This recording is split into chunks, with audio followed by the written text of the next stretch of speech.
K-12 Deeper Learning Summit. My name is Brian Belsky. I'm the Director of Arts Education for the Anaheim Union High School District, and I'm excited to serve as your voice for the event today. We hope you're enjoying your breakfast and making some new friends.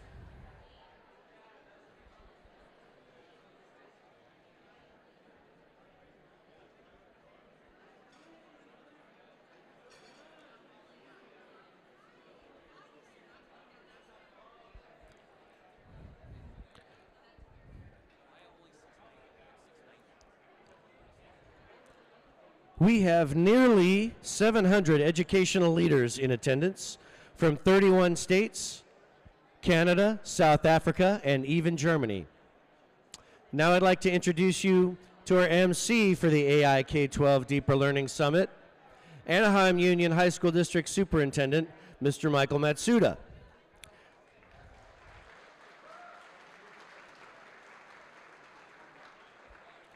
Superintendent Matsuda is a nationally recognized 21st century educational leader known for innovation, entrepreneurship, and compassion. Under his leadership, AUHSD has built a new educational model, along with several teacher leaders, higher ed nonprofit partners, supporting the development of pathways to career preparedness, student voice, and purpose through a focus on instruction. Now, with the advent of AI, Michael Matsuda believes we are at an Oppenheimer moment in educational history, a moment in which AI can empower or undermine humanity. Please welcome Superintendent Michael Matsuda. Thank you. Thank you very much. Welcome to the National AI K-12 Deeper Learning Summit. We are so happy to host so many educational leaders from around the country and around the world. It is indeed an Oppenheimer moment. Robert Oppenheimer, of course, is widely known as the father of the nuclear bomb, and he lived a life of great remorse. One of his quotes that struck me and reflects this particular moment is that the optimist thinks this is the best of all possible worlds. The pessimist fears it is true. During this summit, I ask you to be both an optimist and a pessimist because, as you know, the stakes are too high and we need to be both aspirational and skeptical. And we need to challenge ourselves and our teams on what should be our next steps.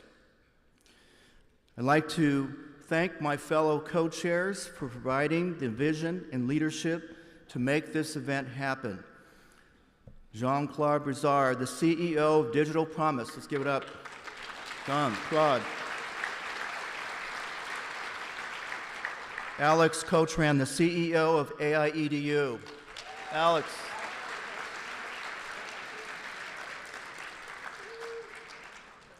And June On, the brilliant professor from the UCI Irvine School of Education. We teamed up 9 months ago and launched this effort together.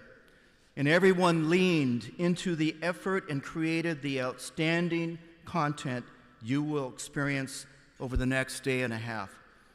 I can't thank you all enough for your partnership and friendship.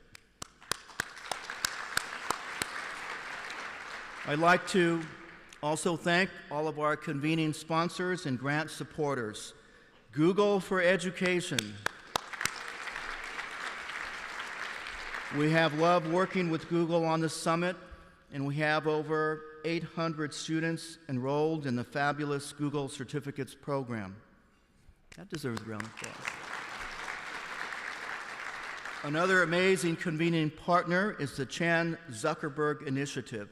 The folks, yes. The folks at CZI truly understand the importance of using technology to enhance student voice and whole child education. The Stewart Foundation, our longtime collaborators in our efforts to build a community-centric, justice and equity-centered school district. And finally, Cadence Learning Foundation, our nonprofit learning platform that has brought to our district a paradigm-shifting tool, strengthening student learning across the district with cutting-edge AI-infused features. And of course, we would not be here if it weren't for the vision of Vice Chairman of the Orange County Board of Supervisors, Doug Chafee. We're going to hear from Doug in a few moments. In the Anaheim Union High School District, we often start events with a little breathing exercise. So please, I invite you to center your bodies, close your eyes, and take a breath with me. Fill your lungs taking in oxygen, the gift of life. Think about that as you take another breath. Think about what it means to be human. Now, as we continue to breathe, keep your eyes closed and listen to a story. In Greek mythology, Prometheus was the god of fire. He disobeyed the king of the gods, Zeus, and dared give fire to man. Now, why did he do that? Man has since used fire for both good and evil. But for that serious transgression, Zeus banished Prometheus to an island, forever having his liver pecked on by vultures. For the next 2 days during this summit, imagine that you are Prometheus, before the banishment and the hungry vulture, of course. And you have this amazing gift called artificial intelligence. Take a breath and please open your eyes. And like Prometheus, we didn't start the fire.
Approximately 5 seconds remain until impact. 5, 4, 3, 2, 1.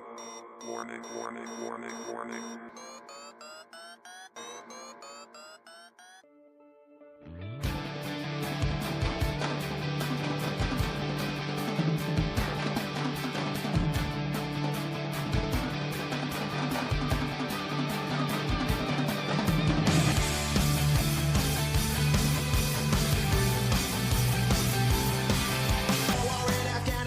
Cubs go all the way again. Obama's Spielberg explosion, Lebanon. Universal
Upload completed.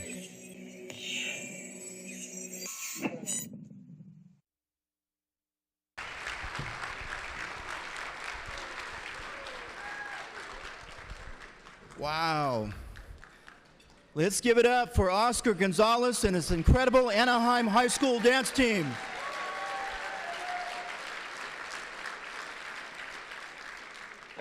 AI, this new type of fire, has vast potential for improving human lives and the potential for the opposite as well.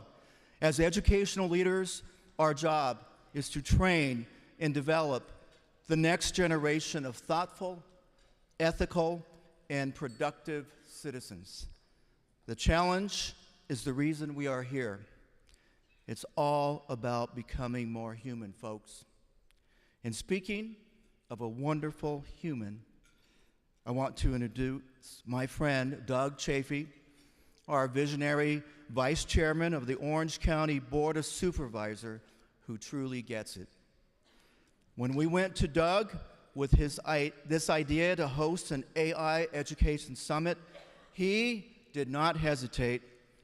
Doug was the first one to pledge a convening sponsorship of $100,000.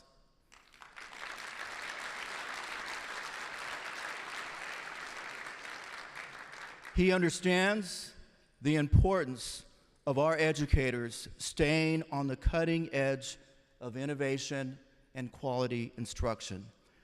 We are fortunate to be represented this morning by Doug and his capable team. Give it up for his team, too. They're amazing.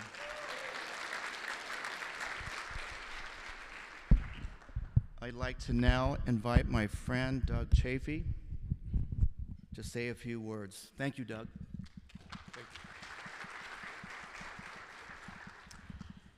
You know, if that dance doesn't light your fire, I don't know what will. That was just fabulous.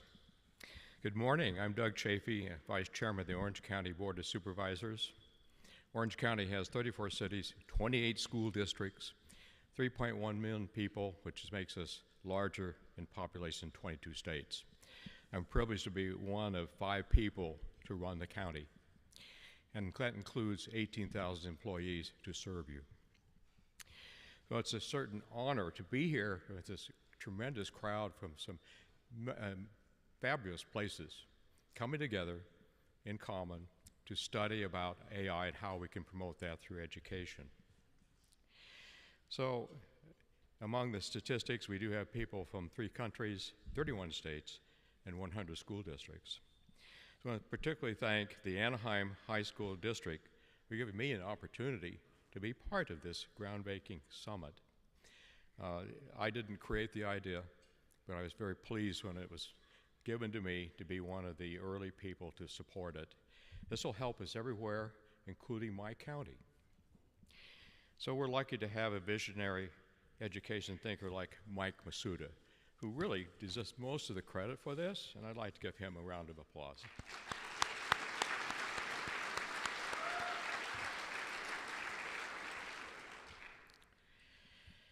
So we've been joined together here by educators and leaders who are not just observers, but active architects of the future of education. You will all be embarking on a journey of discovery as we explore the opportunities that AI presents. It is a realm where the traditional boundaries of classrooms, textbooks are redefined, and limits of learning are expanded beyond imagination. You're here not just to witness change, but to actually shape it, to collaboratively design and educate your future that empowers students and equips them with the skills needed to thrive in the 21st century. As you navigate the sessions and discussions that lie ahead, let us embrace the opportunities that AI presents while being mindful of the ethical considerations, very important, that accompany such advancements. Our goal is not just to integrate technology into education, but to do so with a profound understanding of its impact on students, teachers, and the community that we all serve. At this forefront of your minds, think about ethics something called algorithmic bias, which is sometimes built into that system, data privacy, and how technology can be harmful as it relates to AI. And I can't go through a script without departing it from it. I'm going to share with you two experiences. Recently, I've had a shoulder repaired. How was that done? A CAT scan was done of my shoulder. The data was fed into a computer. With the help of a 3D printer, the part I needed to repair my shoulder was created, using, I think, titanium powder through that process. That is how AI technology at its finest can help human beings in medicine and a lot of other places. But there's the other side of that. Yes, there really is a dark web. Recently, our district attorney had a cyber attack of his website. Somehow, his password got out, and in the wee hours of the morning, there was someone in there looking. Fortunately, it was discovered early, so there was not much damage, but still the system had to be shut down while experts came in to be sure there wasn't something implanted that could later be harmful. During that process, they also looked at the dark web to see if there's anything there. And yes, they found what appeared to be some data from the Orange County District Attorney's Office. So I learned that process, there are actually brokers deal with people in the dark web. And through the broker, we're able to buy that off the web using Bitcoin. So it's very untraceable. So I mention that because there's some jobs out there for important future called cybersecurity. Some of the finest young minds need to get into that, and it will pay very well. So I want to express my gratitude to all of you for your commitment to this transformative cause. It's your education and passion that made gatherings like this not just a conference, but a catalyst for change. Together, let's engage in meaningful dialogue, share best practices, and foster collaborations. Those pave the way for a future where artificial intelligence and education work hand in hand to unlock the full potential of every learner. So AI can be used for good and for bad, for the good of the human race and moving us forward in imaginable ways. And all of you are the genesis of that when you educate your students. So thank you all for coming.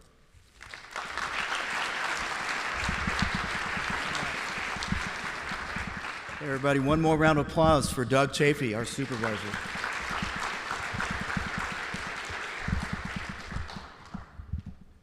For nearly a decade, we in the Anaheim Union High School District have placed our focus on the North Star of developing students to be fully human, ready for successful careers and college, and to be active citizens. After all, it's all about all of us being better neighbors, better parents, better workers, better leaders, and more than ever, better citizens. AI is now part of that focus, and we are integrating AI tools into our schools because we believe understanding AI will be integral to students' personal and professional lives. And that's why I am so excited to have this next panel of amazing experts come on stage and share their insights and wisdom with you. Take a breath in and enjoy the rest of the conference. Thank you very much.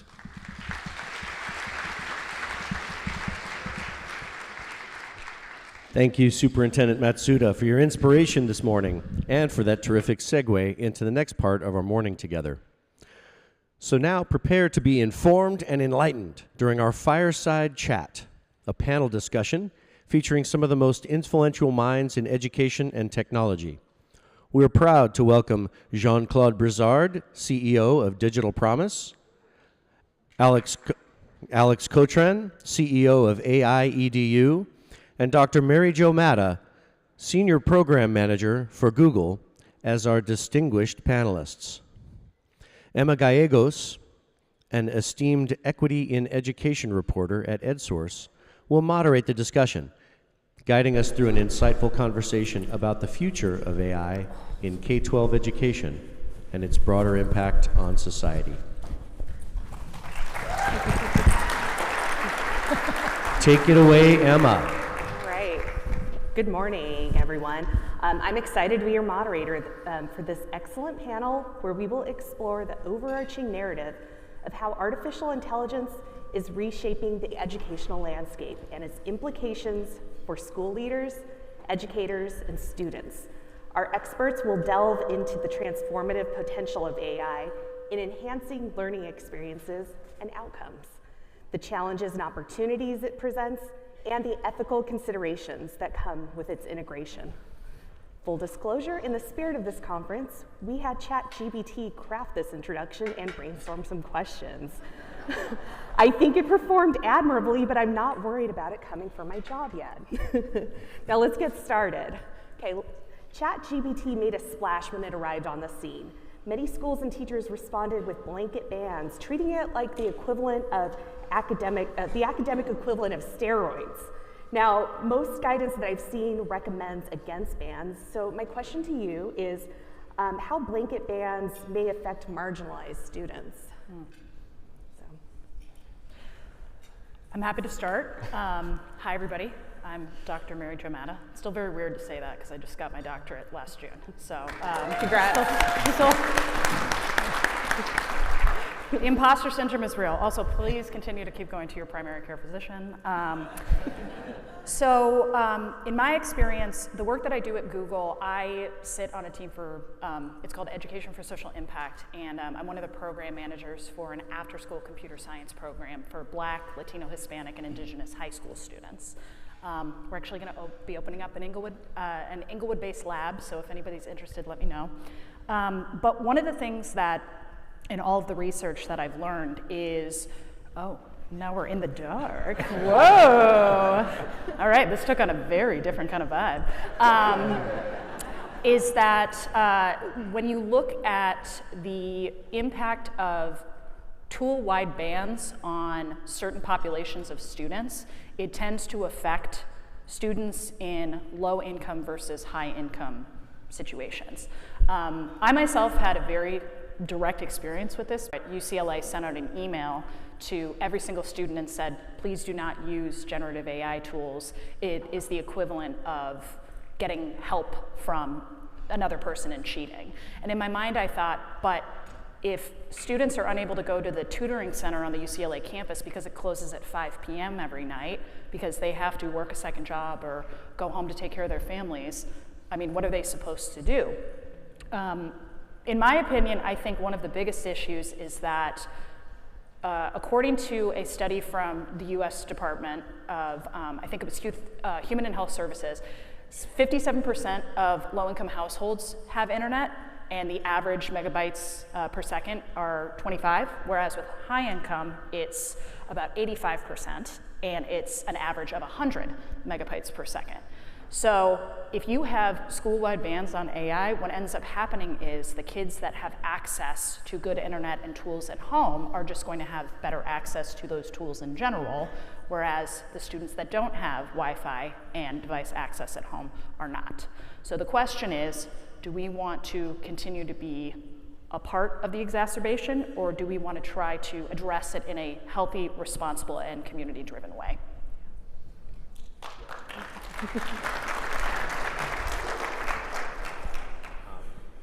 So I get this question a lot, and I think when people ask me this question, they're expecting me to say, oh yeah, you know, we absolutely need to lift these bans, it's all about AI in schools, and I often have to remind people that, so I'm the CEO of the AI Education Project, and we're a nonprofit focused on bringing AI literacy to K-12 and really empowering students and teachers with all the knowledge and skills that they need to thrive in a world with AI, but that doesn't mean that we're the AI implementation project. And we actually don't go to schools and advocate for using AI tools. That's not really the first conversation that we start with. So I actually think in many cases, if not most cases, school-wide bans on ChatGPT is the right move. If I was a superintendent, I would ban ChatGPT because it's very reasonable to pump the brakes while you evaluate and try to better understand what are the safeguards that we have to have in place? What is the sort of baseline knowledge? I mean, when we talk about AI literacy, a big part of that is how do you use AI tools, not just effectively, but safely and responsibly? And it's not something that's as simple as, a widget that you sort of install and then suddenly ChatGPT is safe. This is a learned behavior that really has to be taught to teachers and to students. And so a school-wide ban in principle makes sense if the ban is part of a process of figuring out how do we actually do this in the right way. But we also know that if you graduate high school today, 2 years from now, certainly 3 or 4 years from now, so if you're a freshman in high school today, if you graduate high school and you don't know how to use these tools, the analogy is like the computer is like a bicycle for the mind, as Steve Jobs said. LLMs, AI, it's like a sports car, a supercar. You will lose the race if you're trying to compete for jobs and you don't understand how to use AI. And so the question for schools is they have to teach students how to use these tools, and we can't expect or rely on them to build those skills at home. And so there needs to be some plan about how do we get to a place where there's like trusted tools that we feel comfortable putting in front of students, because that's the one place where we can really ensure that all students are building those skills equitably and responsibly. So, yeah, and I'll take a slightly perhaps different tack to the conversation. So I too can understand the knee-jerk reaction to banning, and we all know the challenges around equity. My 11-year-old was using GPT when he came out. I know there was an age requirement. His entire class was using it. He goes to a school in Silicon Valley, so this is the other kids. And I actually called a couple of my colleagues in districts who actually were banning this stuff, saying, what the hell are you doing? But for me, what it really indicated was the fact that our pedagogy was so backwards and had not evolved to a point where technology was a tool to be used in the classroom. I don't know how many of you guys are old enough to remember when the graphing calculator was seen as a cheating tool. I was teaching physics in New York City. The New York State Board of Regents banned the graphing calculator on any assessments. Short few years later, I became head of high schools in New York, and I remember the day I got an email from our chief of staff who said, how quickly can you spend $50 million? And I was buying TI-83s because it became a requirement on the test. And one thing changed on the assessment: show your work. That was it. So you think about pedagogy, you think about assessment, et cetera. If we really have evolved to a place where the technology is integrated into what we do every single day, it becomes a tool, there's no need to ban it. But if we are so sort of entrenched in the old ways of assessing kids and teaching, of course it's a cheating tool. And we can give tons of examples, hopefully hear some today, about how AI, LLMs, et cetera, can be used as an enhancer. As my colleagues here from Digital Departments will tell you, how we augment the intelligence of the relationship between kids, students, and content. Yeah, you guys are teeing up my next question beautifully, because we are in kind of this experimental phase in schools with artificial intelligence, not just schools, I think everything. But so I've seen some experts worry that a sort of two-tier system might arise in the way that AI is deployed in schools, with better funded schools with more time, resources, staff, and technology, are able to change the pedagogy, as you said, and come up with creative AI-proof lessons that help students develop critical thinking, and creativity. And so here's a question from ChatGPT. How can we ensure AI technologies in education promote equity and accessibility rather than exacerbating existing disparities? Somebody else want to start? I'm happy to start. So let me first of all say that digital equity is a foundation to this conversation. Our chief is actually here in the audience. When you think about access to powerful technologies, not weak technologies, powerful devices, access to broadband, we as a country still struggle to close that gap. The pandemic should have taught us that ubiquitous access to technology is a critical foundation for the work. The second thing I'll say is that, in our paraphrase, Richard Elmore, the late Richard Elmore at Harvard, often said that the most important relationship in education is between teachers, students, and content. We know really it's teachers, students, families, and content, right? How technology or AI is augmenting the intelligence of that relationship, frankly, is the work. If we get that construct done really well and understand what it means for neurodiverse kids, what it means for black and brown kids, what it means for poor kids in Appalachia, in parts of New Mexico. That the teaching and learning construct remains that. What we know about what we do in teaching and learning is still paramount. How you think about education technology and its integration into that milieu is the work that we need to do. And the equity discussion does not change. It remains, it morphs, it evolves, but the foundational aspect of what we do in schools, frankly, is the work that we need to keep doing.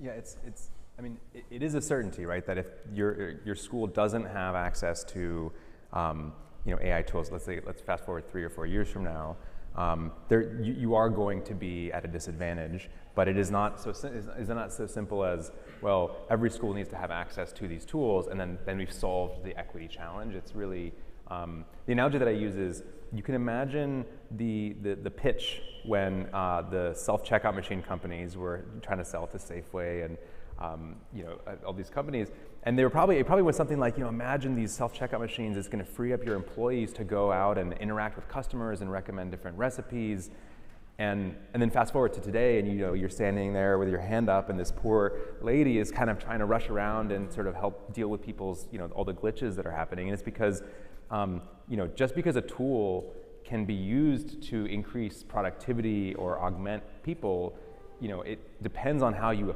deploy the tool. And so the equity conversation also needs to be really grounded in how do we use and implement AI in a way that empowers teachers to do more of the work of their best work as educators, which is that sort of like interactive classroom, hands-on learning experiences where they're actually helping to build skills and support students' learning. And I think, if you disintermediate those two things, my worry is that we get too focused on the widgets and we forget about the critical role that teachers are going to have in really helping the most marginalized kids. 100%. I like the fact on the last question that John brought it down to sort of a practical situation, so I'm going to do that for this question.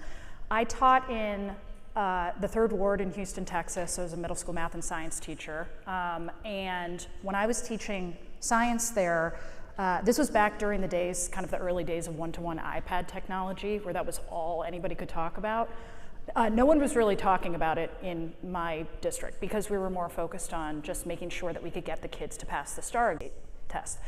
Then I moved back to Los Angeles, where I grew up, and I started working at a Catholic school. And the Catholic school was losing kids to the charters, and the parents were coming in being like, we see these schools with one-to-one iPads. We need to get those in stat, or we're going to look like we are falling behind.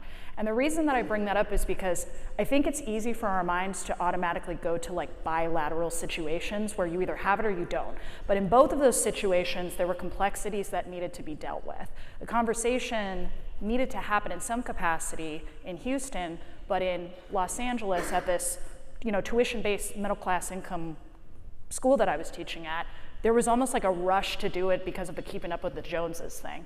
And frankly, I think that this question comes up every time there's some sort of new tech, new software, new widget that comes into the lexicon that everybody starts to think about. So I would answer this probably like I answered questions on panels 5 years ago, 6 years ago, 7 years ago, which is every situation is unique and complex, and you have to bring in all members of the community, teachers, parents, administrators, and students, especially the students, to figure out the best ways to integrate the new tech moving forward, whether AI or anything else. Yeah, great, thanks. Now I want to turn to talking about disabled students. A survey from the Center for Democracy and Technology found that students with disabilities were more likely to use AI, but also more likely to face discipline for using it. So I'm wondering if you have advice about how educators can thread this needle of using this powerful technology to help a group of students who arguably might benefit from it more than anyone. I mean, we really need to get away from penalizing students for using AI. I mean, it's like, it's almost unfathomable today that you would penalize a student for like using Google to help with their homework. I think that ultimately, in the same way that, and especially because a lot of the conversations that are going to be happening today are all about how do we help teachers use AI tools, and the dissonance of really thinking about, okay, well, how do we help teachers use tools, and then in the same breath talking about how do we prevent students from using those tools it's not very logical, and students see through that. And so I think, you know, so the primary focus here is obviously like we need to get away from penalization. It's also the case that, you know, for the accessibility community, large language models are probably going to be, it's the group that will be among the most transformed in terms of their experience in school, because the applications, when you think about, you know, whether it's language or whether it's personalization of learning, there's significant ground that we can cover. So, you know, I would say this is maybe one of the most maybe top priorities for schools, is like, how do we figure out how to implement that well? But yeah, don't punish kids. That's crazy. Yeah, I agree. I mean, the opportunities for students with disabilities to use technology to further their education, I mean, isn't our job as educators to provide them with every opportunity to be able to learn as much as they can? I mean, the penalization thing makes me really nervous. I will say that about Oregon, that is a coalition of diverse learners, and he was working with Student Voice at the time, which is a nonprofit, to basically elevate the voices of students with disabilities in the ed tech conversation, because he felt like it wasn't happening.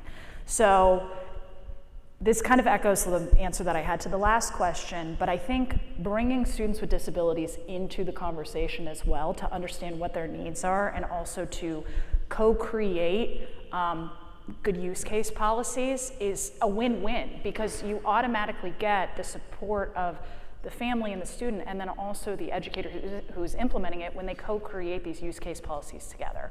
And that's something that I think is honestly advice for just AI implementation in general, but especially where I do fear that students with disabilities are some of the most under-asked and under-consulted users that we have out there in K-12 education right now. Let me attack this maybe two different ways. One is, whenever I see adults punishing kids for being creative or using tools, it means the adult's afraid of the tool, right? So let's be clear about that. But when you think about neurodiverse kids or kids with special needs, AI has great potential, frankly, to support those young people. At Digital Promise, we have a structure called the Learner Variability Navigator. It is a learning science tool translated to actionable tools for educators, and are being integrated into Schoology, Panorama, et cetera. The team now is looking at ways of transforming the IEP from a deficit-based construct to a strength-based document, leaning on learning science. So you think about how AI can actually enhance that. That is part of the work they're looking to do together, thanks to the Oak Foundation, and maybe IES may be helping us with that as well too. We have an application in them. You think about really shifting the conversation to making that, again, really individualized, right? That could apply for all kids, not just kids who have special needs. Because if you listen to Todd Rose, he talks about every single person has a jagged learner profile. No two people are the same. Yet we, in education, treat everybody as if there's an average person. The 3-hour test, et cetera, is about the average kid or the average person, no such thing. So AI, I think, has the potential there to really help us get to what we've been espousing for decades, right? Personalized instruction, but leaning on that kind of technology to support, again, leaning on learning science to support the individual child. That is in action, and we're trying to develop tools for that right now, Digital Promise. I'm so glad that you brought up Todd Rose. Has anybody read The End of Average by Todd Rose? It's a great book, isn't it? Todd Rose is a professor at the Harvard Graduate School. He left. Oh, he left? Yes. Yeah, he's a nonprofit. That's okay. Now. He needs to spread his wings. But his book, The End of Average, is a great read, and I think actually very pertinent to this conversation. So if you're looking for a new, book for your book club, sorry to everybody else in the book club, but suggest that one. Yeah, he has several, but that is the best book That's my I've favorite. seen. Yeah. It's called The End of Average. But really get you to understand this idea of the jagged learner profile of each person, and how in every industry we've built stuff around the average person. Education is the most notorious for the average person.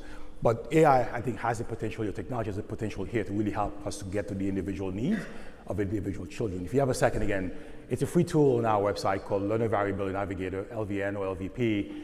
Take a look at it.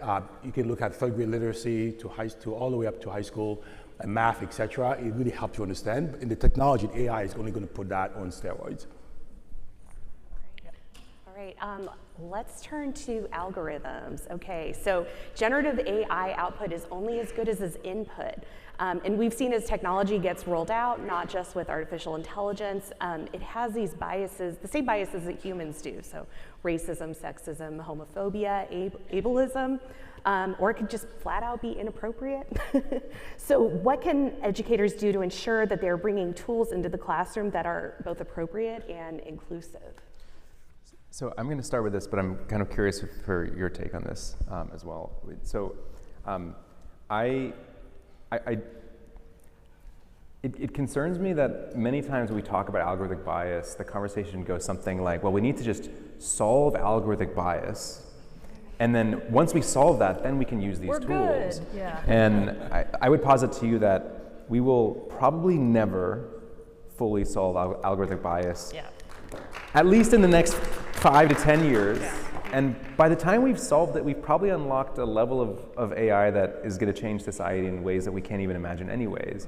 And so I think it's less about how do we fix that problem, more about how do we build the competencies and knowledge to use the tools with the understanding that you're always going to have to be cognizant of, you know, where might that bias play and what are sort of the mitigations, or in some cases, the considerations about maybe we shouldn't be using AI tools for certain things. Like, for example, you shouldn't automate all of your grading, at least today, using ChatGPT, because companies, and the thing is, you know, and I'm sorry, I'm going to put Google on the spot, but this is even in the news, the fiasco around Gemini, first of all, that's not unique to Google. Every language model out there has versions of this weirdness that comes about depending on how you prompt the question. You can bet that OpenAI and Google are working extremely hard to try to figure this stuff out. And the fact that they haven't yet, I think, is a demonstration of the fact that we're probably not going to get there soon. So what is the solution? You just have to figure out, okay, well, what are the applications that make sense, and how do you build sort of those, that awareness that we're going to have as teachers, in the same way that we have conversations about you know, bias and equity in other contexts. Let me add a layer to Alex's answer, and I completely agree. One of the things that the team, digital department, is espousing to push all of the time, and you may have seen it in the guidance coming out of US DOE, around putting the human in the center. So machines making decisions, making sure that human beings understand what is being made, when AI is being used, and they use their judgment understanding, especially around these kinds of issues, to help to make the decision, right? If you leave it to the machine to make a decision, then yes, it is baked in, you're not going to remove it. Let me give you a concrete example as to when we did not do that with tragic consequences. More machine learning than AI, but when you think about the 737 MAX 8, so I'm a pilot, so I talk a lot about aviation, so forgive me. If you see what happened with the MAX 8, there were decisions being made by the machine without the pilots being in the middle. They had no idea what the hell was going on. And by the time they try to figure out, crash. That has been solved, of course, right? You cannot remove the person, the human being, and their judgment in what is being made, or things being made by machines. That's one of the ways of mitigating some of this stuff, right? If you yourself as a teacher or as an education leader understand the potential biases that are baked into these products, then you can say, it doesn't make any sense to me, I'm going to come back and do it differently. The second thing I'll say is that, and I've been pushing this a lot the last number of weeks, AI is an ed tech conversation in education. Mm-hmm. You're not going to be buying AI, you're buying ed tech products that have AI inside of it, or will have AI inside of it. The question for you as leaders in education is, do you have an ed tech strategy for your district? By the way, most districts don't. The CTO, the Chief Technology Officer, and the Chief Academic Officer don't talk to each other. We're watching this in products being purchased by the CTO that is not part of the instructional program. Or technology being introduced into your schools by students, by teachers, without you even knowing what's coming into your schools, right? So having that kind of ed tech strategy to understand, by the way, we're spending billions in ed tech in this country. And if you talk to any one of the VCs, OWL, Ventures, or anyone else, they'll tell you AI will be in every product, ed tech product. And by the way, most of us don't have an ed tech strategy that is baked into our instructional strategy in schools. That is the way to begin to really manage this kind of discussion, frankly, in our school systems. Okay. I'm trying to think about the order in which I want to answer this. I'm going to give you a small anecdote, and then I'm going to directly respond to what Alex said. A friend of mine was a teacher in New York public school system, actually, and he taught in a school that had a lot of West African students. There was an ed tech tool that he loved using. I won't name it here. Many of you are probably familiar with it, but it's not really the point of the story. The point of the story is that in order to participate in the activity on the tool, students had to input their names. And when his group of students input their names, the tool recognized their names as slurs or inappropriate language. And he sent a note to the creators of the tool and said, hey, what's going on here? And what he realized was the tool was created in Northern Europe by a company that was largely made up of white male engineers. And I think the example that really embodies is that when, like you said, algorithmic bias is never going to go away, because as humans creating the tools, we are inherently biased. That's just the human experience. But by giving the company that feedback, they were then able to make those edits, right? And so in the case of Gemini and some of the work or some of the issues that have come up more recently, that's exactly what we need to do. And I think teachers need to work with students to get them comfortable to give that feedback and become a part of the creation process, honestly. The other thing that I would say, and this is very near and dear to my heart because of the work that I do with Code Next, the program that I run at Google, if you have a group of, I'll just say myself, girls who grew up in the San Fernando Valley, who are big fans of Ryan Gosling and Chadwick Boseman, RIP, creating tools, it's going to be a very different type of tool from other demographic of groups, right? And so when we think of who is creating these tools, I think it's our responsibility as educators to also provide as many opportunities for students to develop the skills they need if they want to then be the people that are creating and designing those algorithms. Yeah, feel free to clap at that. Go for it, sure, yes. I mean, honestly, I think that there's a lot of missed opportunity right now for, honestly, us as a state to bring more computer science education into the classroom. AI and computer science are concentric circles. They're not one and the same, but they're connected. But I do think that, in my opinion, it would be, if we could reach a place similar to what Chicago Public Schools has reached, where every high school graduate has to have at least some computer science requirement in order to graduate from the public school system, that would be amazing. Now, my colleagues will usually remind me, like, listen, and it is hard. It's because it takes resources and it takes professional development, a lot of the things you were talking about, funding.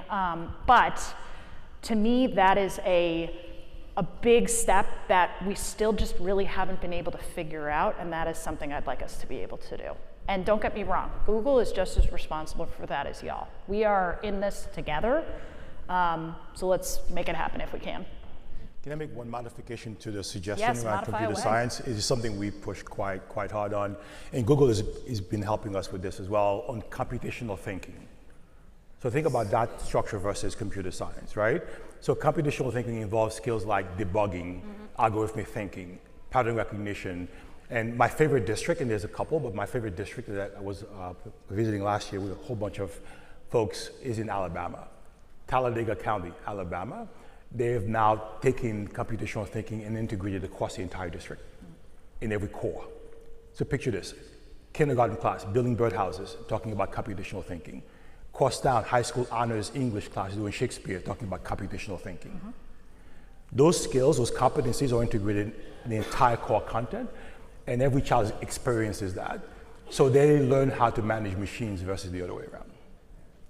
So that, for me, is the solution, because computer science courses are great, but too often it's only selected kids get it, whereas CT pathways, every student in every class from pre-K to 12th grade will be a part of the conversation.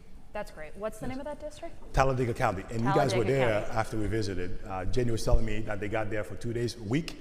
You stayed in Talladega County. The other one is Fayette, I think in Pennsylvania, I think is the state. Great. Well, and so biased algorithms are just one of many things that educators need to think about when they start bringing this technology into classrooms. We're still in a very experimental phase. I think that's why a lot of you guys are here, trying to figure out how to navigate this. There's a lot of companies pouring a lot of money into AI, making a lot of really lofty promises about solving long-standing equity issues in education. So educators have a lot on their plate post-pandemic, and so I'm wondering what advice you have to educators trying to navigate this slightly chaotic landscape, I would say. Okay. First of all, I think there's a moment of recognition, which is there's still a lot of fear around AI, but if you are a living, breathing human with a smartphone, you are already using AI every day. Raise your hand if you used Google search within the last 48 hours. Congratulations, you are an AI user. Nice work. I think that there's that kind of, sometimes we forget that AI is actually integrated into a lot of the technologies that we're already using. So when you get past that, then I really like to tell educators, you don't necessarily focus on using AI in the classroom quite yet. Take it into a low stakes environment like your life outside of the classroom to get comfortable with it.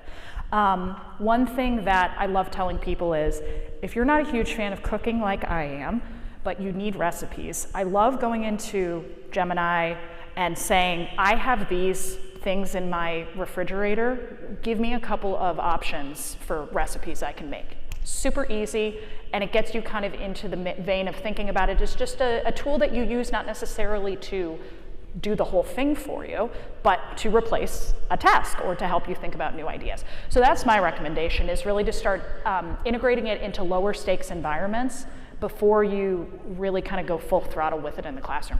I also highly recommend, Google has a ton of trainings on this. Got to shout out the Google for Education team. We also, Applied Digital Skills has a couple of, very straightforward and easy to follow lessons as well. Again, take it out of the classroom first so you get comfortable with it and then bring it back in. Yeah, I think we're preaching to the converted. You guys are here. I mean, this is, yeah. The fact is that you are here because you want to be part of the conversation. So that's my first advice. Be crew, not passengers in this effort. Don't sit back and wait for things to happen to you. Lead and push the conversation. Second, I would say is play. Play with the stuff as much as you can. I met the teacher of the year from Kentucky a few weeks ago, and he talked about how he was using this stuff in his classrooms. He was having a blast. Not necessarily being supported by the district, but he was doing this kind of stuff. Give you an example of what one of our colleagues, one of our convenings talked about in using ChatGPT, for example. Because you can ask the LLM to have kids write a 5-paragraph essay, and the kids go and put it on ChatGPT, and they get the essay, and they're cheated, right? Or you can have the child, for example, have ChatGPT write an essay taking a position on a particular topic, ask the machine to take a counter position on the same topic. You're teaching prompt engineering, right? Then ask the child to work with a partner and develop a presentation juxtaposition the two opinions from each. Now you're leveraging the technology in what you do in your classroom. So think about, frankly, ways of really moving your pedagogy, where you're assessing kids, where the machines can help. And the last thing I'll say is, again, this stuff is going to show up in your tech products. I was on a call this morning with the CEO of BrainPop, and now they're moving earnestly and thinking about how AI is going to be showing up in what they actually do, how it's going to show up in CNI. That's the way in which it's going to show up in your classrooms, right? So pay a lot of attention to your EdTech product integration. I keep pushing this conversation, especially for the system leaders in this room, because too often I'm saying, again, we don't have an EdTech integration strategy. This is how AI is going to show up. So watch what is happening. If you are a teacher in this room, push it to the school leader, the principal. Hey, I'm seeing this. Can we use this? We test this idea. But right now, frankly, it's a play. It's a sandbox of play. And be careful how you play, of course, because the data you're putting in becomes public. Yeah, it's important to note that, large language models are not, they're not an invention per se, it's more of a discovery. And the cutting edge of large language model research is, in many cases, people just goofing around with the models and trying to figure out what happens when they put this prompt in versus this prompt. And so the key to using LLMs is domain expertise plus experimentation. And that's it, right? So domain expertise plus experimentation. There's no book of prompts that you need to memorize. The only thing you actually should remember is ask the LLM, Gemini or ChatGPT, whatever your request is, ask it to think step by step. So that actually does, research has shown that it actually does increase the quality of the outputs. It also helps to be polite, oddly, to be polite to the model. I'm serious. But some other quick advice for teachers, take-home essays are done. We need to get over it. Like, if you are assigning take-home essays, like, you should just expect that your kids are cheating. And frankly, I think it's on you. My entire dissertation, I used Gemini. It's on you. If your kids are using it, I would say, like, I wouldn't blame the kids for that. I think the teachers need to, I like debates because if you think about pitting students against, one another with different sides, now they're both using, let's say, ChatGPT. Now it's not a matter of whether they're using it, but rather how are they using it to enhance their position, right? So there's, I think, tweaks like that. And if you don't know where to start, you can just literally ask. You can say, hey, I'm trying to write a lesson plan. I'm not really sure how I'm supposed to use Gemini. Can you give me some ideas about how you can help me write this lesson plan? And it will actually give you 3 to 5 great ideas. And so that's a good place to start.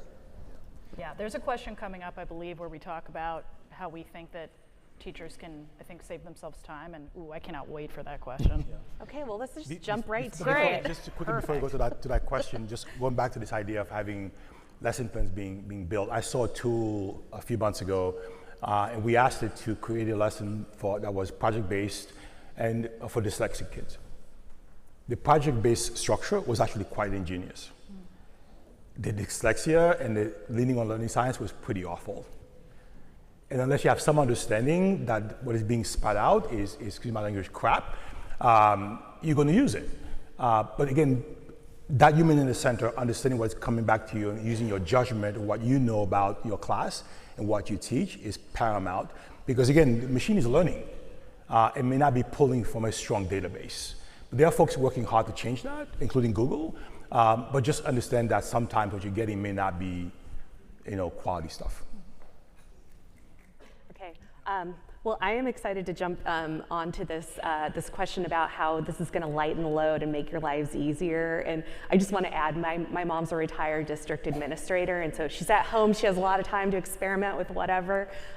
She loves using generative AI to write thank you notes, do all this stuff. And so she's in touch with her principals, and she's she was a former principal. She said, you guys need to get on this. This is gonna make your life so easy. Think about, you don't have to sit there, pore over an email or, because that's a lot of what, principals do. So she's like, this is just gonna it's like an assistant for you. So, that's just a personal anecdote, but yeah, so we've been talking about the student learning experience. I'd like to hear how you think that this is going to help teachers who need, and educators.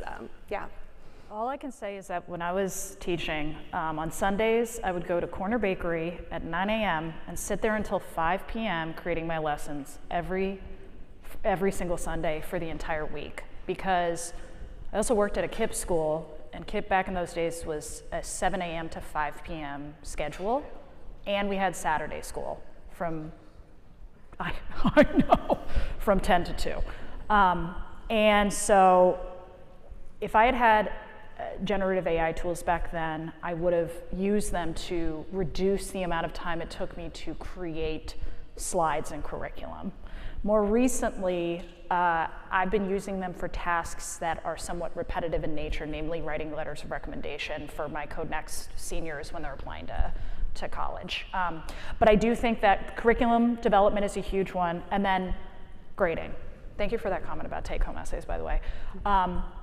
The Google for Education team, there's something that we now provide called practice sets, which are basically AI-laced grading tools. And grading is something that I also used to spend hours and hours and hours on. And having the tools that exist today would have just saved me a lot of time. So I would say grading, curriculum development, and letters of recommendation. Can I just say that the teaching profession, if you're a school leader, the job is unsustainable. If you think about my old days as a teacher in New York City, 5 classrooms, 34 kids a class, and doing, especially with your seniors and they come to you for recommendations, it's impossible. So there's quite 3 or 4 groups right now in the US rethinking the mental model for teaching. The idea that even if you have one class, you can solve the needs, the jagged learner profile of every kid and 150 kids in your caseload is impossible. So all that, beyond the fact, thinking about, for example, a bunch of things, teams of educators, including parents, supporting the needs of children, right? And how that kind of structure in a school, leveraging technology as an enabler as well, can become, even parents being part of that team, is the way in which some of us are beginning to rethink the way teaching ought to be done. Again, teachers in the center. The idea is that AI can replace teachers is absolute nonsense, right? There are folks, again, who are thinking about that too. Hopefully they'll never succeed. But you think about this idea of really rethinking the mental model, yes, from pedagogy to assessment to curriculum to paperwork, all that can be changed. I know a team in Melbourne working on reducing a teacher's administrative caseload or burden by 25% using AI. So the folks who are actively working on tools and solutions to make the job more sustainable and doable. And we all know here that we are losing and not gaining teachers at all. We have a crisis, not just in the US, frankly, right? That the job has to be made much more sustainable. So lots of opportunities here to make that happen. One last thing very quickly. When I was teaching physics, less AI, more technology, I shifted my laboratory. If you remember your high school labs, your science labs, the cookbook lab, right? You follow procedures. At the end of the day, you have no idea what the hell you did, right? That was science, the way science is taught in many, many places. Leveraging technology, we made the experimentation to be about 1 to 2 minutes. The discussion, the analysis was 45 minutes. Think about that kind of shift in paradigm. This is the potential for technology and AI, and really making this much more about case conferencing, discussions, and less about the procedural stuff that we need to do in our classrooms. Yeah, and it's less about it's less of this like plug and play productivity hack that, like, you know, if you think of like the full workflow over the course of a day of an educator, you're not looking for like this huge chunk of time. You're actually looking for these sort of like slivers of work. And so part of this experimentation is, it is the correct realization if you're like, this is actually not that great. I could have done a better job with this. Like oftentimes when people start using Gemini, they'll kind of have that reaction where it's like, it's actually not that great. And that's correct. But I'm going to use, so Ray, an educator at Anaheim Union, I was talking to him last night, and he was telling me about one of the ways that he has been using ChatGPT. And it was for grading, but this was like a really good application of the use of LLMs for grading. And it was not to actually provide students with a grade, but rather to provide the initial feedback that he would have otherwise had to write down and read every essay or every assignment. Yep. So what he does now, with the time that he used to use sitting down and writing that feedback, he gets ChatGPT to provide the feedback. He gives it to the students, and he says, it might be wrong. This might be trash. I don't know. But I want it to be a starting point for a conversation. And then he uses the time that he would have spent providing the written feedback to actually meet with students one-on-one. And like that is the magic of how this can really augment and empower teachers. It's not about creating a huge amount of like body of work, but rather unlocking time that can now be more interactive and personalized. And you know, I don't think that model can necessarily be copied and pasted into every single class, but you know, if you invest, you know, a reasonable amount of time over the next couple of months, you will find the versions of that for yourself, and your kids are really going to feel it and see it. Mm-hmm. I would like to turn to talking about guidance from the government. So we've seen some guidance. The Biden admin released the blueprint for an AI Bill of Rights. Handful of states, including California, have released some guidance as well. But I'm curious what you would like to see from the government, what kind of role it should play, and also, you know, what kind of role we should demand that it plays. You know, what would be the, you know, what kind of guidance, what kind of regulation, funding, and what's the risk of weak regulation too? I kind of want to understand the stakes here. Happy to jump on this one quickly. Okay, please. And I'm going to call out a few of my folks who are in the audience. I think the U.S. government is doing quite a bit, to be frank. And Pati, Jeremy, and Judy are here. I've been working with the U.S. DOE, Office of Ed Tech, and producing a lot of guidance for the field on AI in education. So these documents are available on their website or our website. Please feel free. If you're a system leader here, I'm going to push, please lead. There's a document Jeremy just produced, because one of my biggest pain points and heartache was that states in the U.S. were not leading. Districts were thinking about this, teachers were thinking about this, school principals, the feds, but not the states. Jeremy just produced a document that looks at 6 states who actually are providing guidance and beginning to talk quite a bit about this. The document is available on our website. It's digitalprofits.org/statesai. So it's starting to happen here. I know ministries around the world are thinking about this as well. But no one's arrived, no one knows the answer, but the DOE in the US has been doing quite a bit in producing guidance. The states need to step up a bit more. Yeah, I mean, funding. I mean, a lot of times we've looked at, you know, the ethical principles that either school districts or organizations have published, and they almost, you know, invariably they include accessibility and equity. And, you know, I think what's missed in that discussion is, you know, if your principle for implementing AI is equity and accessibility, what you are also saying in the same breath is we are going to pay millions, tens of millions, hundreds of millions of dollars a year to cover the token costs of these LLMs. That price might come down at some point. But if we really care about this being something that every student has access to, we can't just expect schools to come up with those line items out of thin air. It's going to require serious dollars, and I can't imagine how that's going to happen without, you know, a very concerted effort from the federal government and state governments to ensure that districts have that bandwidth to do it. Yep. Yeah. In the same vein of making it rain, I would say there's a real opportunity for the government to invest in research and funding for research. In fact, I brought with me, this was a piece of research that 6 of Google's top VP, senior vice presidents put out about a month ago. It's called AI and the Opportunity for Shared Prosperity, Lessons from the History of Technology and the Economy. And it includes the perspectives of our chief legal officer, our chief finance officer, chief research officer. And one thing I found really interesting in this is there's a section where they talk about pieces of technology that probably we don't really know about because they sort of fell to the wayside because they didn't get enough research and development to really see them through. As an example, if I say Concorde, other than the bird, does anybody know what the Concorde is? A couple. Okay, so the Concorde was a supersonic plane that was originally intended to change air travel as we know it. Due to, really largely from the government, it can be applicable to so many different industries, not just at medicine, sociology, to see the funding that was being taken away from NASA to go towards space travel. I'm actually going to. Yes, please. We're starting to. I could listen to you guys for another hour. We need to wrap up, but so I just want to go ahead and thank you guys for all your insights. Round of applause for this panel. They did really great. Okay. And now I'm going to pass it back to our announcer, Brian Belsky. So much. Well, thank you, Emma. In just 3 minutes, I will introduce our first Spark Talk, but before we do that, I'd like to ask each of you to turn to an elbow partner and share 1 or 2 reflections from this morning's fireside chat with each other.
Our next speaker is coming up in just 1 minute.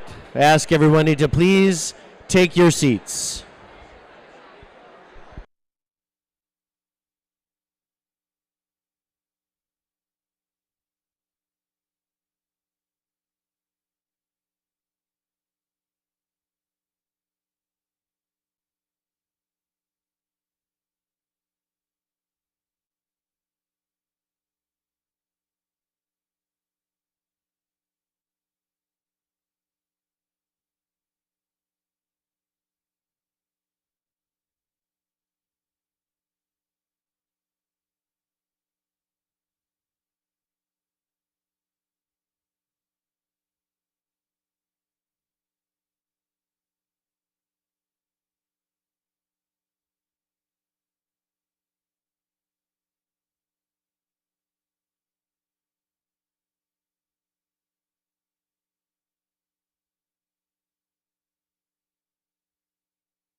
At this time, we ask that you direct your attention back to the stage.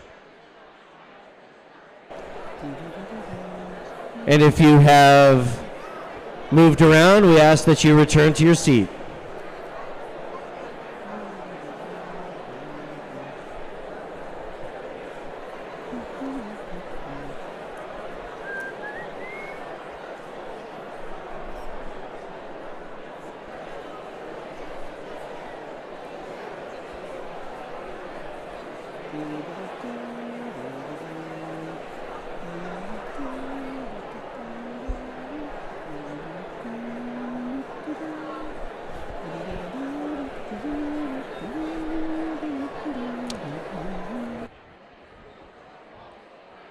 Okay, thank you very much. Our first Spark Talk of the morning is from Keith Stryer, Vice President of Worldwide AI Initiatives at NVIDIA. With his primary responsibility for global, public sector, and AI nations partnerships.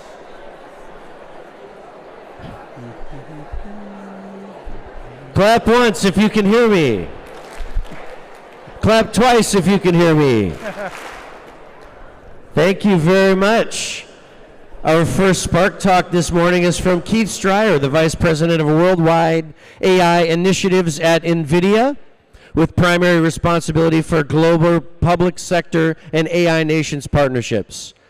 Keith is the leading authority on national AI infrastructure and was appointed in 2021 by the OECD Secretariat as the founding chair, AI Compute and Climate Task Force, to guide member nations on large-scale computing investments. Keith was recently appointed by the U.S. Secretary of Commerce to the first National AI Advisory Committee to advise the President and the National AI Initiative Office on how to ensure continued U.S. leadership in the development of trustworthy AI. Keith also served as a guest lecturer and facilitator for Harvard Medical School's Center for Biomedical Informatics for 10 years. He has a Bachelor of Science with honors from Cornell University and a law degree from NYU School of Law. Without further ado, here is Keith Stryer. All right.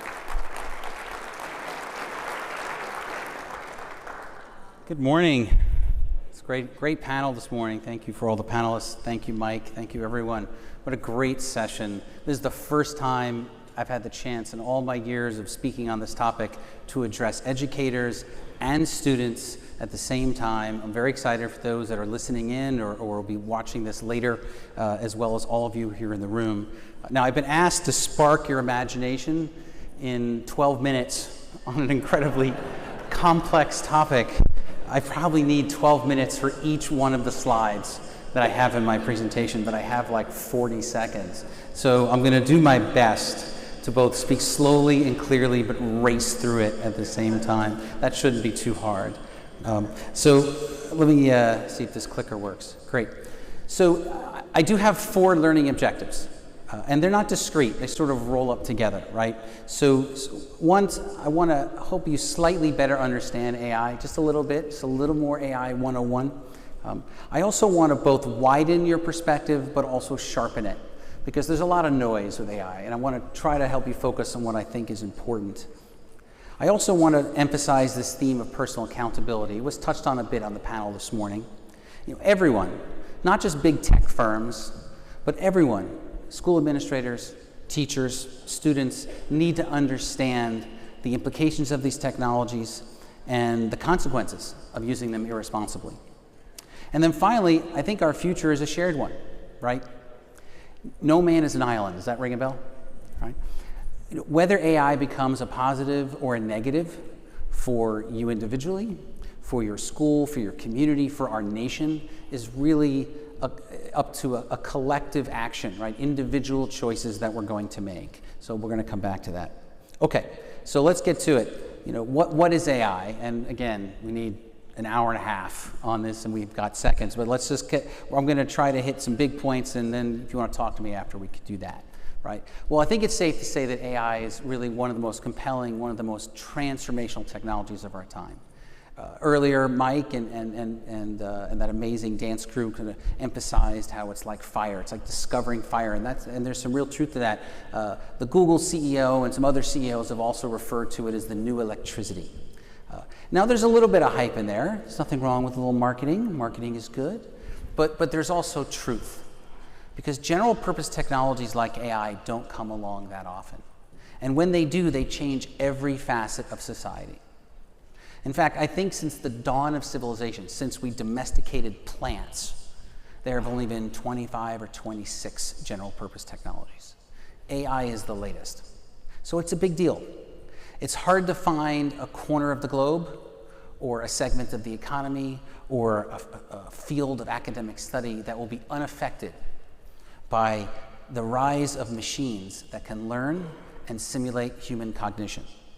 Now, as a starting point, I do want to address sort of a myth, which is that everyone thinks that AI is a robot. Now, there's a little, you know, there's a visual element to this, right? Every Hollywood movie to date, you know, when they talk about AI, it's always typically, except maybe now that I think about it, War Games with Matthew Broderick, no robot. Right? That was just a really big computer called Whopper, which was actually kind of cool. But every other movie, I think, pretty much portrays AI as a robot.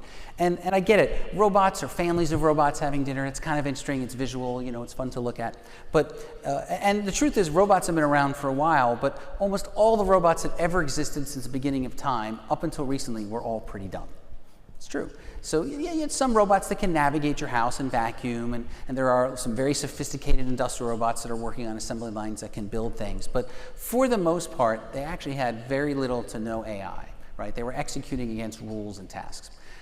Interestingly, the irony of this slide is we're actually on the very cusp of a wave of humanoid robots hitting the world. You're going to start to see headlines all the time right now over the next year or two on this. It's just coming now. Sort of the integration of these brilliantly engineered mechanized structures with artificial intelligence, this new generation of AI, allowing them to not just navigate, but to sense, understand, and interact with the real world in really meaningful ways. We're still probably 3 or 5 years away from C-3PO. Maybe longer than that, but it's coming. It's actually coming. But unlike Terminator, these machines are purpose-built to make the world better. So you'll see these robots more engaging in a caregiving facility, say helping with the elderly, or in an industrial setting, allowing humans to not have to do really dangerous jobs like cleaning the inside of a nuclear reactor and that kind of thing. So I think they'll be good, but just buckle up because these things are coming. Okay, so there's this famous quote, right, 1962, by the science fiction writer Arthur C. Clarke, that any sufficiently advanced technology is indistinguishable from magic. The thing is, AI is not magic. Maybe a dynamic brew of some kind, but definitely not magic. The better way to think about it is that AI is software, but it's a very specialized kind of software. It's software that writes itself, and this has far-reaching implications. Right? So this takes a little explaining. Machine learning is a process. It's through which mathematical models acquire knowledge. through experience, not unlike humans, right? All experiences, everything we experience is a form of data, right? Just right now, the images, the sound, all of your sensory experiences streaming into your brain is just data, right? And that data is wiring your brain and triggering neurons and so forth. An AI model is no different. It's called an artificial neural network for a reason. And as it's fed data, as the data goes in, its network forms, get assigned weights, and intelligence comes out on the other side. Now, a human must design the model, and humans must feed the model.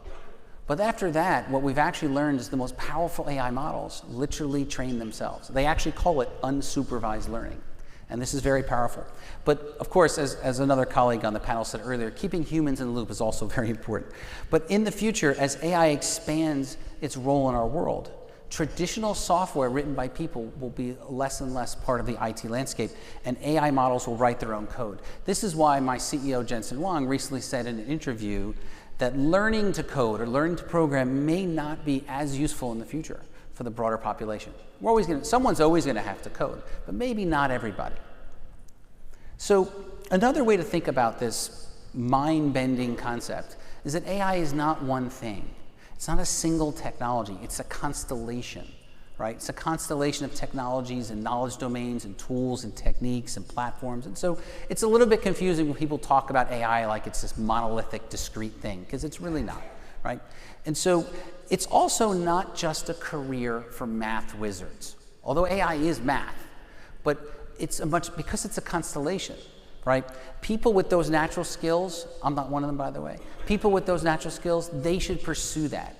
We love them, we want them, go build AI for us, that's fantastic. But there are many non-technical professions. There are many non-technical careers, and the vast majority of us need to appreciate that we need those skills, right? So we'll need lots of experts in the world related to AI who don't have a PhD in AI. You'll need experts who can design the regulations and the policies and the rules to govern AI. You'll need experts that can manage AI projects or design AI interfaces or manage or mitigate AI risks. You'll need vendors that can sell AI or support AI adoption. There's just an incredibly long list of AI-related jobs and skills that don't require you to be a math wizard. And none of those jobs existed a few years ago. In fact, AI is going to affect every single profession. Now, it wouldn't surprise you to know that it affects gaming, right? And actually, there's a really interesting history about the connection between gaming and AI, because a lot of the early AI, actually the sort of sandbox for AI, if you will, kind of came up through the gaming industry. But now AI is really transforming gaming in really a lot of cool ways. If you're a game designer, you're using AI to build virtual worlds. You're using AI to improve or customize the gamer experience. You're using AI to take those non-player characters and make them really rich and interesting. But what about doctors and nurses and other care professionals, right? AI is revolutionizing that field as well. It's enabling you to pick better therapies for your patients, to improve the accuracy of diagnostics, to help identify new molecules for discovery, and then to streamline that process of turning that molecule into a product. So every single field, and transportation, which is a multi-trillion-dollar part of our lives, not just cars, but anything that moves, right? If you're in that industry, whether you're a designer or an engineer, or maybe you work in a dealership, it doesn't matter. You'll be using AI to eliminate accidents and make cars safer. In fact, I'm pretty sure years before we have a self-driving car that is fully self-driving and safe on the road, you will see traffic accidents go like that. Because AI will make it difficult to die in a car, because it'll create a shield around that car, and it'll bring so much intelligence, so much sense making to that car, it'll be very hard to have an accident in that car, even if you fall asleep, even if you're inebriated, even if you don't know what you're doing, even if someone's trying to hit you, that car will steer out of the way. So the technology is going to make the world better, even on its journey to making it autonomous, right? But you're going to improve the efficiency of those cars, you're going to reduce traffic, which is also have benefits for the climate change and that kind of thing. So lots and lots going on. No matter your career, understanding the best ways to leverage AI will be very, very important. Now, the reason we're talking about AI at all, and it was discussed this morning, is because of this incredible thing called generative AI, made famous by ChatGPT, which only blasted into our world in November 2022. It wasn't very long ago, right? I mean, what is it, 15 months ago, 16 months ago? Nothing has been the same since. Inside my company, we talk about it sort of pre-ChatGPT and post-ChatGPT. I mean, the world really did change very, very quickly. Now, we don't have enough time to unlock this branch. This is one of these 2-hour slides. But I do want to make just a couple of points so you have this. First, generative AI is not just about text. It's not just about a conversation. Of course, that's where it started, but you already see how it's evolving to other forms of content, right? You now have the ability to generate music and videos and voices and other kinds of things in that way. But it doesn't stop there, because language isn't just about that. Many things are forms of structured language. Probably one of the most exciting and sort of life-changing applications of generative AI is that we're now training it on the language of biology and the language of chemistry, right? ACTG, that's a language too, right? And so now generative AI models are able to generate new kinds of proteins, new kinds of materials, new kinds of chemical structures. You're going to see generative AI being used to dramatically transform science. Things that would take 10 years can be done in 10 minutes. Things that couldn't be done in a lifetime or 10 lifetimes will be done in a summer. And so there's going to be these huge leaps in science as a result of generative AI. And I think that chapter is just starting to play out. Now, one of the real miracles of AI, generative AI, is that it speaks your language. The language of AI is human language, right? You can engage with it, talk to it, direct it, correct it. It's accessible to everybody. It has democratized itself. You don't need to code. You don't need to know Python to use AI. That's what's so powerful. That's the reason ChatGPT became the fastest adopted technology in the history of mankind, right? 100 million users in 60 days. It's never happened before, right? And it's no longer just a tool for scientists. It's a tool for everybody, right? And that comes back to, we talked a little bit earlier about accessibility, right? And it's true. If you don't have access to the technology, there's far-reaching implications, not just at the individual level, at the classroom level, at the school level. It's true at the national level. And this is playing out across 193 nations across the world. There are only 32 countries in the world with a supercomputer. The other 160 countries don't have that ability. They can't participate in the same way. So this is a very complex conversation that starts at that level and goes all the way down to individual students in your classes. Now, the rise of AI has prompted concerns about work, and I get that. But what happens when you graduate? The output of your graduation, your ability to be a successful participant in this new economy depends on the teachers in this room and the educators in this room and all the educators across the country, right? The most powerful use cases for AI is not to replace people, but it's to augment them, it's to make them more effective, to make them more productive. In fact, every 30 days, roughly 1% of all jobs disappear through innovation. That's a very common, normal course of work. And yet, despite this, the number of job openings exceeds the number of people looking for work today. Nothing has really changed in that regard. Work is transitioning.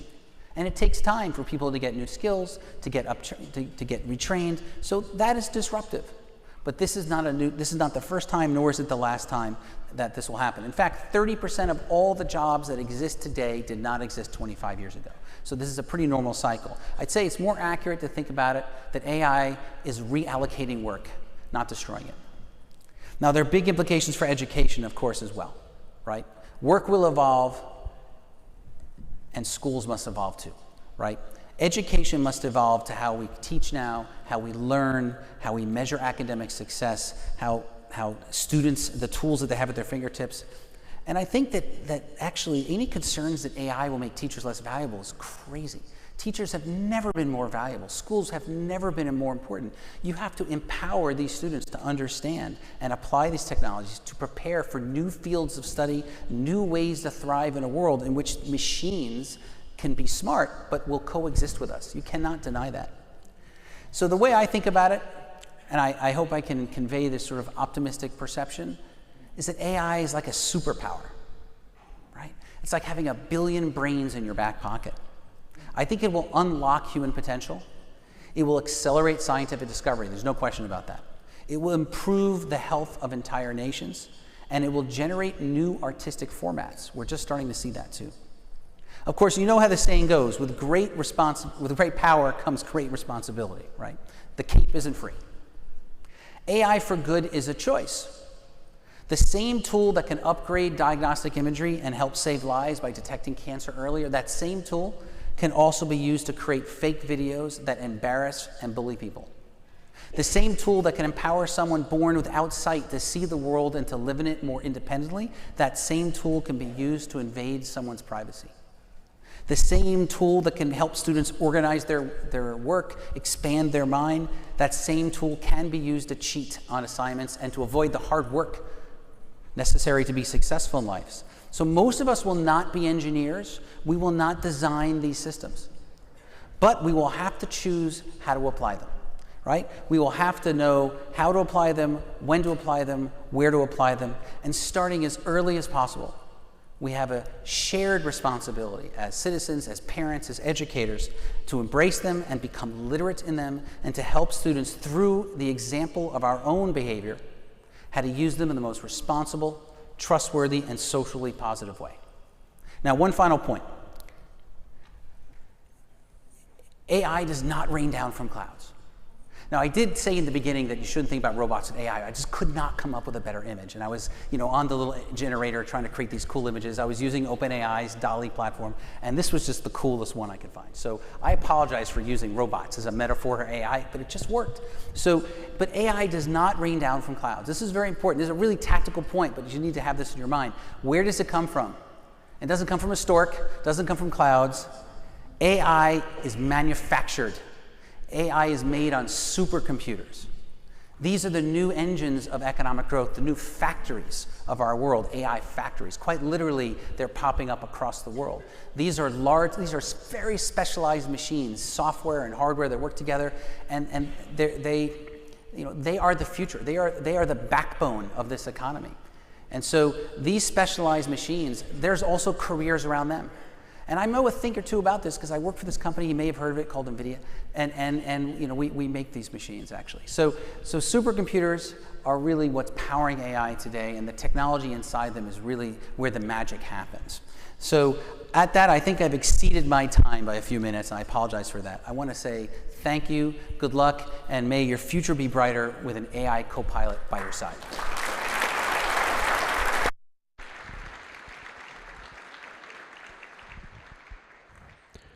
But another big round of applause for Keith Stryer from NVIDIA. Thank you, Keith, for helping us kick off with an inspirational Spark Talk.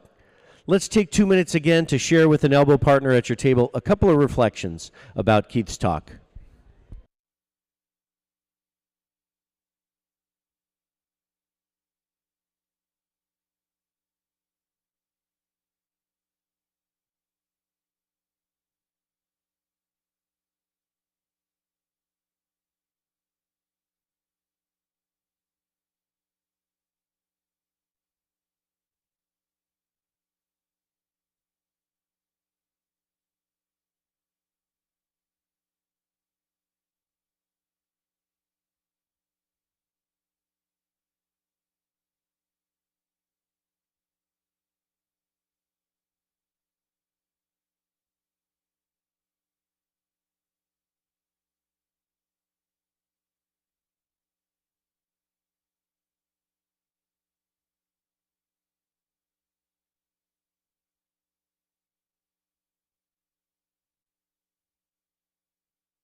Okay, we'll be back in just about 1 minute. 1 minute.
Okay, we ask everybody to wrap up your conversations at your tables.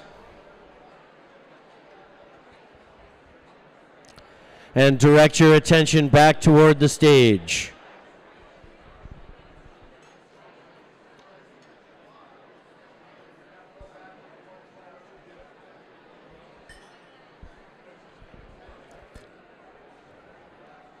Again, clap once if you can hear me. Clap twice if you can hear me. Thank you very much. It's a big room. Thanks for indulging me this morning. Educational leader June An, Education, where he directs the Design and Partnership Lab, or the DAP Lab, and is the founding director of the Orange County Educational Advancement Network, or OCEAN. Dr. An combines expertise in participatory design methods for education and conducts research on what is possible with new media and learning technologies. In OCEAN, he has created a school-wide initiative that matches UCI faculty and doctoral students with community partners to create research that directly aligns with community needs. His past and current projects range from designing social media tools for children's science learning, alternate reality games for STEM learning with NASA, the Smithsonian Institution, and Computer History Museum, data visualization platforms that foster pedagogical change with mathematics teachers, STEM learning installations that are designed into city spaces that foster family interaction, and AI tools that help with college and career mentorship. Introducing Dr. June An.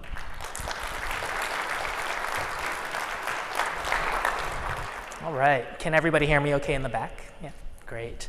So when I was asked to give this Spark talk to provoke some thoughts, organize us together as a summit, I of course started out with a big theme, so AI being the big theme here of our summit, and also the letter E for education, our educational endeavor that we're all trying to promote here. But I'm gonna do a little switcheroo in my talk. What I really wanna talk about is how we're amplifying our intentions for education and how we might start to think about equity in more nuanced ways. And the reason I want to talk about that is because I want to directly address a common theme that has been coming up in our morning conversation here, which is every time a new educational technology arises, we're always faced with this dilemma. In the history of ed tech research, we always see that the technology opens our imaginations up to what is possible, our aspirations for doing things differently. But we also always see that implementation in the classroom looks very different. It's very complicated. Classrooms are complex organizations, school districts are complex organizations, and we often don't see the promise of the technology that is coming about. So how do we deal with this dissonance? One way that I am thinking about this dissonance, from a personal example, so on the left-hand side is the headshot that I use for all of my websites and university social media accounts and things of that nature. This is from like 12 years ago, so even this headshot's pretty outdated. So I decided to create a new headshot for this event. Used a generative AI tool, gave it some of my images, and gave it some prompts. I think this is a really good kind of analogy for me on the dissonance between reality and our aspirations. So I think it's pretty good. I think it's about 70% there, which kind of is like how large language models are working out for me right now. It's about 70% there. And the things that it does well, I think it captures my essence a little bit. But the funny part of this is I like the right-hand image in that headshot because it feels like it's a good headshot for starring in my own Korean drama on Netflix, right? So that might be a good aspiration. I kind of like this, but there's a dissonance with the reality. In seriousness, what I really want to talk to you about is how we make sense of the gap. So I'm talking to my educator friends out here, and as a former middle school and high school educator and school administrator, that we will see the real consequences of AI, right? But we also, in this summit and in all the meetings that you're going to be in, you're going to see the potential for good that we could also do, right?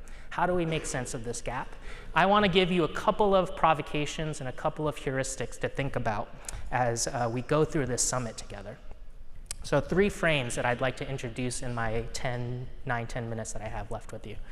So first is this idea of a theory of amplification really drives my own research. So Dr. Kentaro Toyama at the University of Michigan has written a book about this and promotes this idea. But really it's that technology actually doesn't cause anything. So technology doesn't cause learning. It doesn't cause us to reduce inequality. Right? These are the problems that we are concerned with as educators. Technology actually amplifies our underlying human factors that are already there.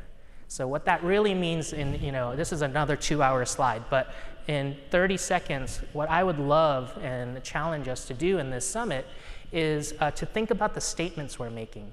So if our aspiration is for technology to reduce inequality, that's probably an inaccurate statement, right?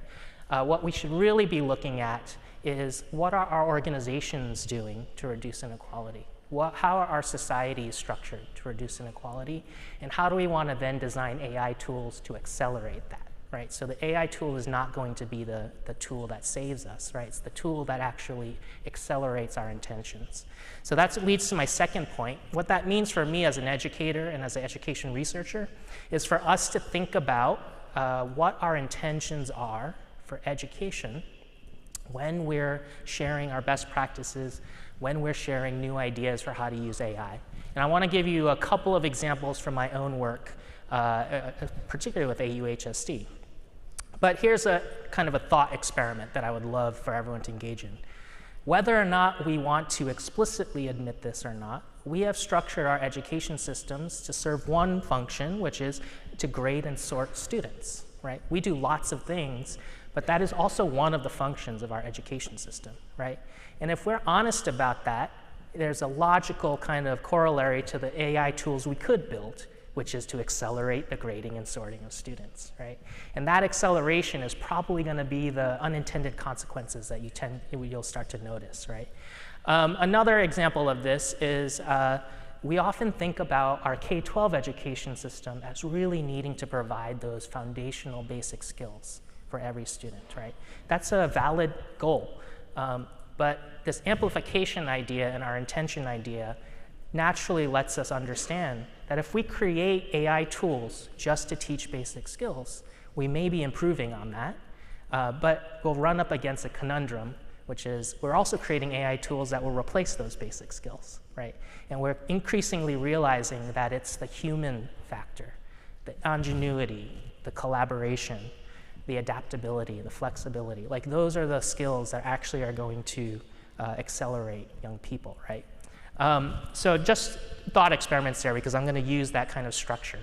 The last thought, the third thought I'd like to leave you with is to be very explicit as we talk with each other and learn with each other in the next 2 days about what our definitions of equity are. So what I mean by that is I will guarantee you that a lot of our conversations of equity will be around access. Very good goal, big goal. And it'll probably be things around skills and student achievement and narrowing the gaps, right? That's often how we talk about equity here. But I want to give you a couple of alternative ways to open up our imagination for how to think about equity because it matters for how we build tools. So I'll give you a couple of humble, sacrificial offerings of work that I'm doing in my research lab. So we are the Design Partnership Lab, the DAP Lab. Feel free to dap me up if you see me throughout the conference. I offer these just as kind of thought experiments for you about how we try to think about these ideas differently.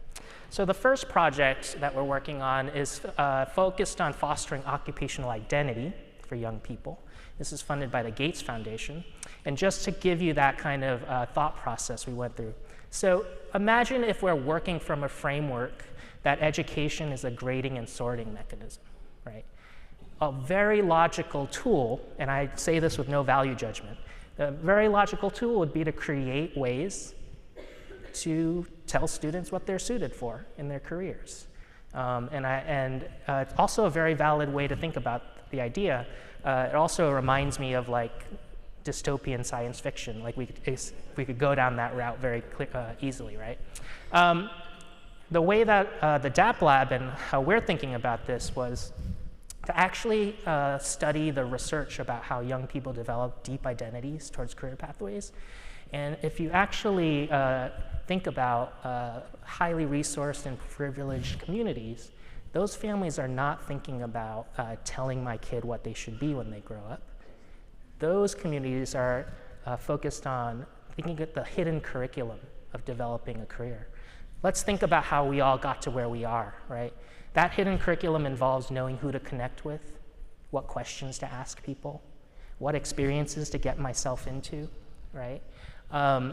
These are what we call the hidden curriculum. So we asked ourselves as a lab, how could we then use AI to amplify the learning of that hidden curriculum, right?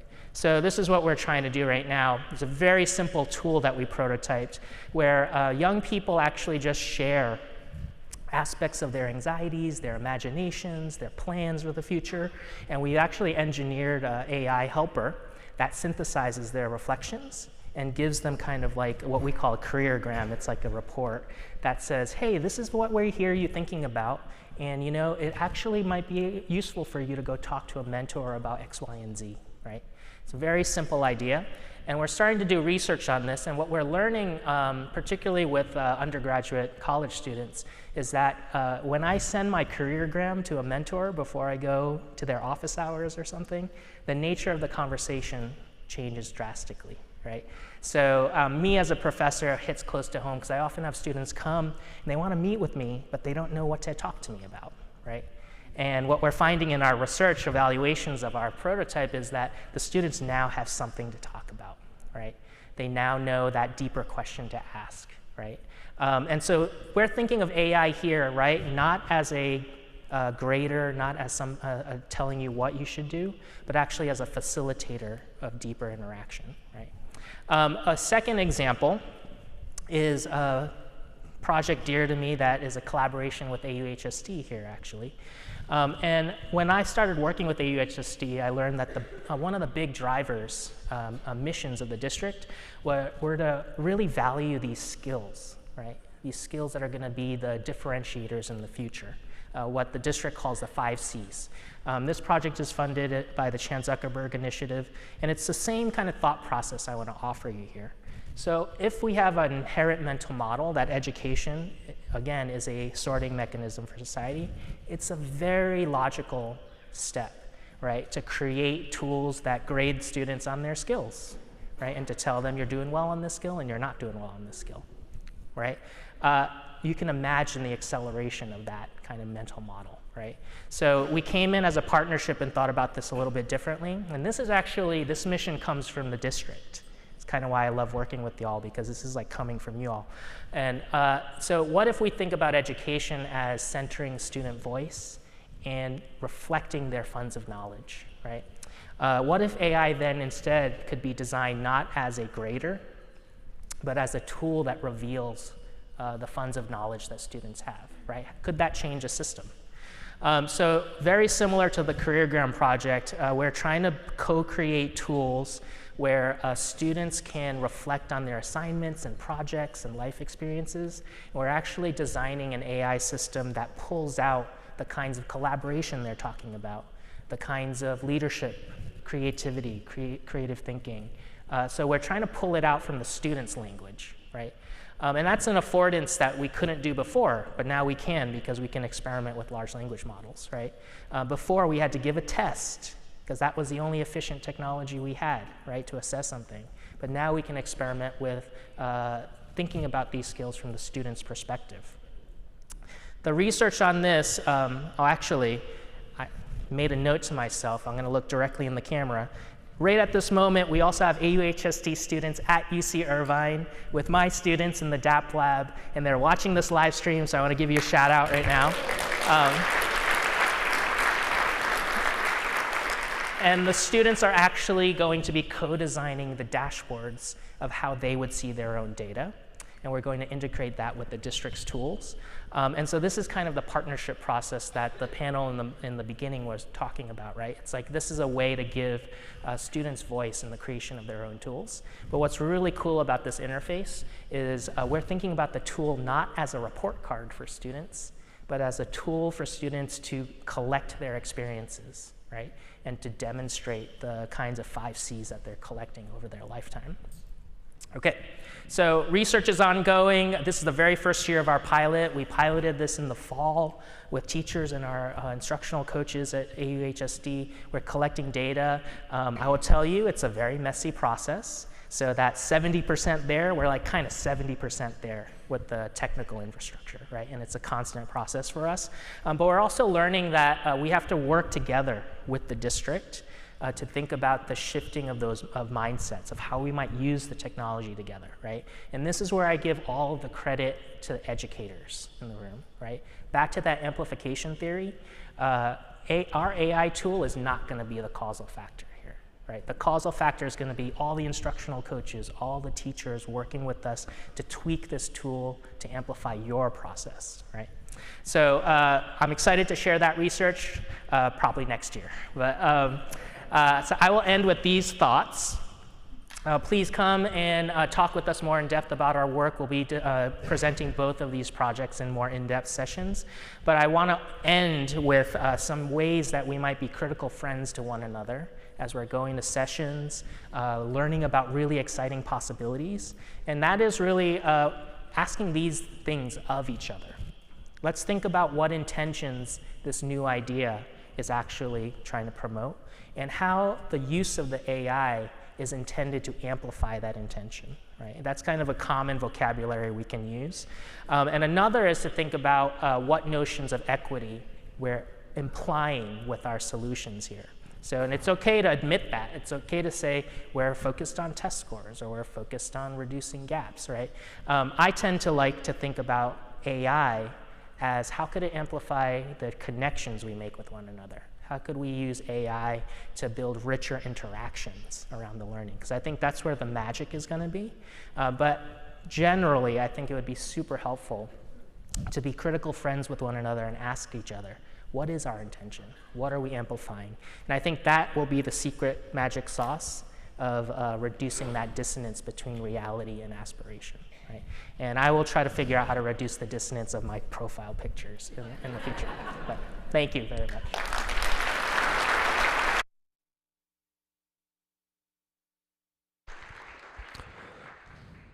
Wow, that was a great way to kick off our AI Summit. Thank you to our the Spark Talk speakers, Keith Stryer and June An, to our Fireside chat guests, to Superintendent Matsuda, and to Supervisor Chafee. Now we'll spend the next few minutes at our tables sharing with one another a couple of the highlights of the morning.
Sounds like there's some wonderful conversations at the tables.